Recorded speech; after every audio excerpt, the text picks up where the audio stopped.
ഈ ജഗദമ്മയുടെ പോസ്റ്റേഴ്സ് ഒക്കെ കാണുമ്പോഴേ ഒരു കുട്ടിയുണ്ട് അതിനകത്ത്.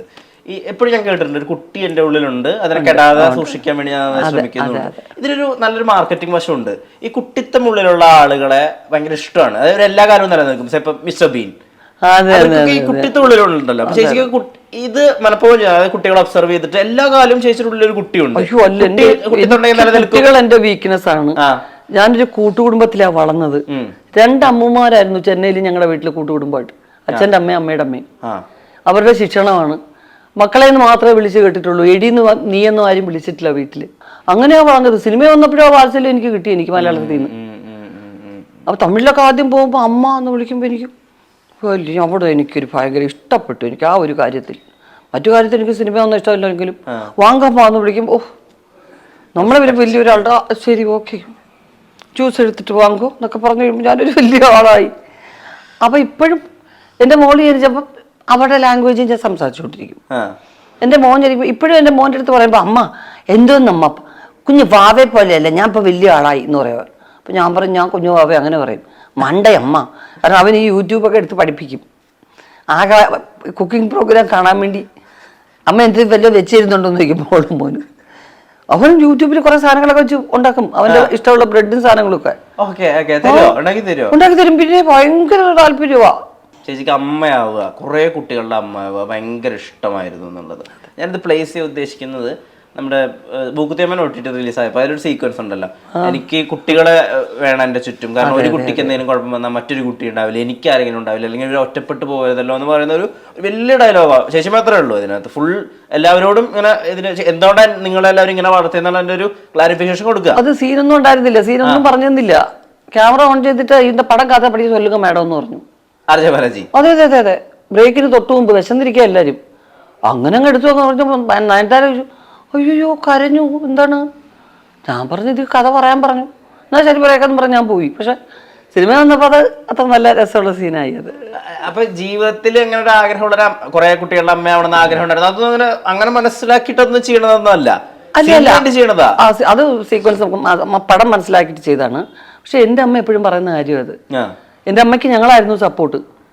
അച്ഛൻ ദേഷ്യപ്പെട്ട് അടുത്ത് വരുമ്പോൾ അച്ഛാ എൻ്റെ അമ്മ എന്ന് പറഞ്ഞു ഞങ്ങളെല്ലാം കൂടെ കാക്കക്കൂട്ട് കല്ലെറിഞ്ഞതുപോലെ അച്ഛൻ അപ്പോഴേ പേടിച്ച് ഓടും. അച്ഛൻ ഞങ്ങളുടെ കൂട്ടത്തിൽ ഒരാളായിട്ട് എൻ്റെ അമ്മയെ കണക്കാക്കിയിരുന്നത്. അച്ഛനും അമ്മയും തമ്മിൽ 15 വയസ്സിന് കൂടുതൽ വ്യത്യാസം ഉണ്ടായിരുന്നു.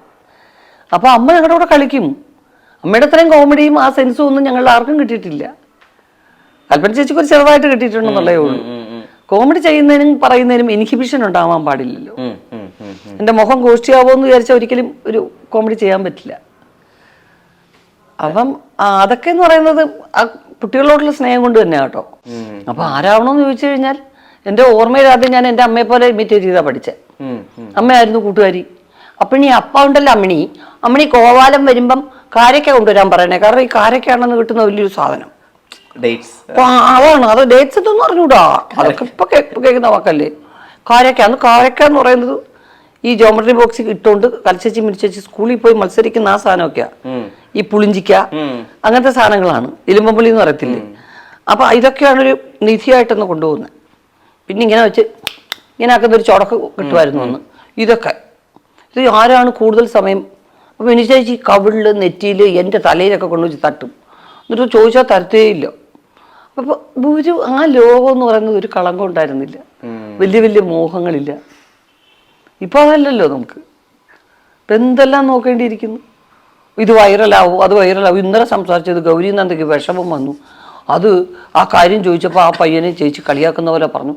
അയ്യോ നമ്മൾ മനസ്സാവാതെ അറിഞ്ഞാൽ ആകെപ്പാടെ ഒരു പയ്യൻ വണ്ടി കയറിയപ്പം അതാരാന്ന് മനഃപൂർവ്വം അർദ്ധരാത്രി എൻ്റെ വായിരിക്കുന്നതൊക്കെ എൻ്റെ ഏറ്റവും വലിയ ചീത്തയെ വിളിച്ചു പടം വൃത്തിയിട്ടവനെ എന്ന് വിളിച്ചു. അതിന് ആ പയ്യനെ എല്ലാവരും കളിയാക്കുന്നുണ്ടെന്ന് തോന്നുന്നില്ലേ. ആരാണോ ഏത് ചെറുക്കനാണോ കൂട്ടത്തിൽ കഷ്ടം. എന്ത് ചെയ്യാൻ.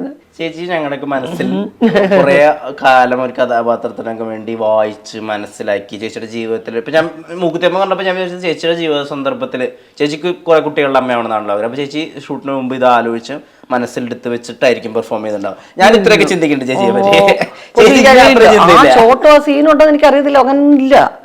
ഒറ്റ വാക്കി പറയുന്ന ഒരു സംഭവമേ ഉള്ളൂ. പക്ഷെ ആർ.ജെ. ബാലാജി ആ പടത്തിൽ ഒന്നും എനിക്ക് പ്രത്യേകിച്ച് പറഞ്ഞു തന്നിട്ടില്ല. ഇവിടെ സിറ്റുവേഷൻ എപ്പടി വരും മാഡം പിന്നെ ഇടയ്ക്ക് പറയും மேடம் நீங்க அழும்போது இப்படி அழுங்கன்னு പറയും. അയ്യോ അത് ഓവറാവില്ല, നീங்க பண்ண ഓവറാവാതെ എനിക്ക് பண்ணுங்க. അപ്പം ഞാൻ അതുപോലെ അത് ടേക്ക്. അപ്പം എൻ്റെ മോനൊക്കെ കൂടുതൽ കാണുന്ന പടം അതാ. ഉള്ളൊഴുക്കിൻ്റെ ഒരു ഷോട്ട് കണ്ടിട്ടില്ല. ഞാൻ കരയുന്ന പടം ഒന്നും കാണത്തേയില്ല.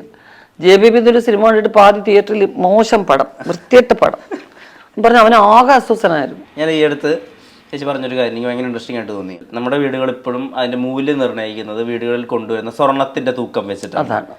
പക്ഷേ വീടിനെ നിലനിർത്താൻ വേണ്ടി നമ്മൾ അടിക്കുന്ന ആണികളെല്ലാം ഇരുമ്പിന്റെയാണ്. അപ്പോൾ വിഷമം ഇരുമ്പാണ്, സന്തോഷമാണ് സ്വർണം, വിഷമമാണ് നമ്മുടെ സ്ട്രോങ് ആക്കുന്നത് എന്നുള്ളത് എന്തൊരു സ്റ്റേറ്റ്മെന്റ് ആയിരുന്നു. തീർച്ചയായിട്ടും നമ്മൾ വെറുതെ ഇരിക്കുമ്പോൾ കുറേ തത്വങ്ങളൊക്കെ നമുക്ക് തോന്നുന്നത് മറ്റുള്ളവർക്കെല്ലാം ദുഃഖത്തിലാണ് തോന്നുന്നത്. എനിക്ക് വളരെ ഹാപ്പി ആയിട്ടിരിക്കുമ്പോഴാണ് തോന്നുന്നത്. അങ്ങനത്തെ സമയത്താണ് ചിലത് ആലോചിക്കുമ്പോൾ തോന്നുന്നത് ശരിയാണല്ലോ. അതിൻ്റെ ഒരു കഥകിൻ്റെ ഒരു ആണി ഇളകിയാൽ അപ്സെറ്റ് ആവുകയാണ് ഞാൻ. അലമാരയിരിക്കുന്ന സ്വർണ്ണത്തിനെ പറ്റി എനിക്ക് ചിന്തയില്ല. പക്ഷേ ഇത് കഥക് ശരിക്കും അടയുന്നില്ലല്ലോ, ഇത് അടയ്ക്കാവുന്ന രാത്രി ആരെങ്കിലും തള്ളിയോ തുറക്കത്തില്ലേ, അത് അപ്പം മാറ്റണം, ശരിയാക്കണം. അപ്പം അത് എൻ്റെ സംരക്ഷണം ഈ സാധനമാണ്. അപ്പം നമ്മൾ അങ്ങനെ ചിന്തിപ്പിക്കുകയാണ് ഓരോന്നും. അപ്പം നമ്മൾ നോക്കിയപ്പം ഒരു കാര്യം അറിയാൻ വയ്യാതെ ഒരു കുട്ടിയെ പോലെ അങ്ങ് ജീവിച്ചു കുറേ കാലം. ഒരു പ്രത്യേക ഘട്ടത്തിൽ മനസ്സിലാക്കിയിരുന്ന മുഴുവൻ തെറ്റാണ് എന്ന് തോന്നിയപ്പോൾ ഒരു ചീറ്റിങ്ങിനെ പറ്റിയുള്ളൊരു ചിന്തയുണ്ടല്ലോ. ഇതിങ്ങനെ മനസ്സിൽ കിടന്നുണ്ടാകുന്ന ചില കാര്യങ്ങളാണ്. അപ്പോഴാണ് മനസ്സിലായത് നമുക്ക് അത് മനസ്സിലാക്കാൻ ദൈവത്തിന് ഇത്രയും ചെയ്യേണ്ടി വന്നു, അല്ലെങ്കിൽ ഞാനൊന്നും പഠിക്കുകയില്ല. ആരെങ്കിലും പറയുന്നുണ്ടോ ഉർവശി നീ ഇത്രയും നിഷ്കളങ്കയാവല്ലേ, അങ്ങനെ പറഞ്ഞവരുണ്ടോ? ഒത്തിരി പേര്, എൻ്റെ ഫ്രണ്ട്സ്, എന്നെ അറിയാവുന്ന എൻ്റെ ക്ലാസ്മേറ്റ്സ്, എൻ്റെ ഫ്രണ്ട്സൊക്കെ പറയുമല്ലോ. അങ്ങനെ എല്ലാവരെയും അങ്ങനെ വിചാരിച്ചിട്ട് അങ്ങനെ ആവരുത്. ഞാൻ പറയുന്നത് പോസിറ്റീവായിട്ട് വിചാരിക്കാനാണ് എനിക്കിഷ്ടം. എൻ്റെ ചുറ്റിനും നെഗറ്റീവ് വൈബ് ഉണ്ടാകുന്ന എനിക്കിഷ്ടേ അല്ല. എല്ലാവരെയും സംശയ ദൃഷ്ടിയോടുകൂടി നോക്കി കുഴപ്പക്കാരനാണോ ഇങ്ങനെയാണോ ഒന്നുമില്ല. കുഴപ്പമുണ്ടാക്കുമ്പോൾ എൻ്റെ സ്വഭാവം മാറും, അത് വേറെ കാര്യം. അതുവരെ എന്തിനാ കുഴപ്പക്കാരനാണോ എന്നും പറഞ്ഞിട്ട് ഞാൻ എന്തിനാ നെഗറ്റീവ് ആവുന്നത്? അതെനിക്കിഷ്ടമല്ല. അതിനോട് ആ തത്വം എനിക്ക് എന്തോ ഒരു ക്രാബ് ആപ്പിൾ ആവാൻ എനിക്കിഷ്ടമല്ല. അപ്പൊ ഒരു സയന്റിസ്റ്റിന് ഒരു വെള്ള പേപ്പർ കാണുമ്പോൾ അല്ലെങ്കിൽ അതുപോലെ ഒരു മൈന്യൂട്ടുള്ള റോക്കറ്റുണ്ടാക്കുന്ന ഒരു ശാസ്ത്രജ്ഞൻ അതിൻ്റെ ഒരു ചെറിയ സ്ക്രൂവിന് എന്തെങ്കിലും പ്രശ്നമുണ്ടോ എന്ന് ആദ്യം അതാണ് നോക്കേണ്ടത്. അത് അദ്ദേഹത്തിന്റെ ഉത്തരവാദിത്വമാണ്. അത് കുഴപ്പമുണ്ടോന്ന് വേണം ആദ്യം നോക്കാൻ. പക്ഷെ ഞാനൊരു കലാകാരിയാണ്. അതിലൊരു കടുക്ക് അതിൻ്റെ അളവിൽ നന്മയുണ്ടോ എന്ന് നോക്കണം, കഴിവുണ്ടോ എന്ന് നോക്കണം, എന്നിട്ട് അതിനെ വാനോളം പുകഴ്ത്തണം. അപ്പോഴതൊരു വലിയ ഒരു കല ഉണ്ടാവുള്ളൂ. അപ്പൊ അതല്ലേ എൻ്റെ തിയറി. എപ്പോഴും പഠിക്കാൻ ഭയങ്കര ആഗ്രഹമുണ്ട്. അത് തീർച്ചയായിട്ടും. ഞാൻ നല്ല സ്റ്റുഡൻ്റ് ആയിരുന്നു. എനിക്കറിയാം, നല്ല ക്ലാസ്സിലൊക്കെ നല്ല സ്റ്റുഡൻ്റ് ആയിരുന്നു. അപ്പൊ ജഗദമ്മയെ കുറിച്ച് എന്താ ചോദിക്കാം? ജഗദമ്മ ഞാൻ ചോദിക്കാം. കുറെ പുതിയ ടാലന്റ്. കാരണം ജഗദമ്മ പഠിക്കണമെന്ന് ഒത്തിരി ആഗ്രഹിച്ചിട്ട് 7ാം ക്ലാസ്സിൽ പഠിച്ച് നിർത്തേണ്ടി വന്നു അമ്മയെ നോക്കാനായിട്ട്. ഇതുവരെ അമ്മ എന്നെ നോക്കി, ഇനി ഞാൻ അമ്മയെ നോക്കണം എന്ന് പറഞ്ഞ ജീവിതം ഇത് ത്യജിച്ച ഒരു പെൺകുട്ടിയാണ്.